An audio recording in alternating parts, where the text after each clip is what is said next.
Sveiki visi gimę po avino ženklu. Pasižiūrėkime periodą, kas jūsų laukia nuo kovo 24 iki 30 dienos. Savaitės perspektyvos, ko pasisaugoti ir patarimas jums. Šią savaitę vyraus vyriškos energijos, viską labai atidžiai suplanuokit, niekur nesiblaškykit, neveikit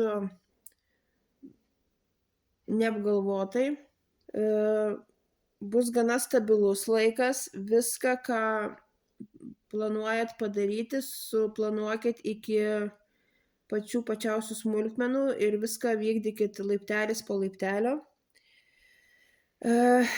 Gali būti, kad šią savaitę turėsit susitikimą su teisėsaugos atstovu ar šiaip didelę įtaką turinčiu žmogumi. Ko vengti? Venkite aukos jausmo, venkite užsidarimo nuo aplinkos, nes tiesiog situacija gali būti nebūtinai tokia sunki, kaip jum atrodo. Ir patarimas jums.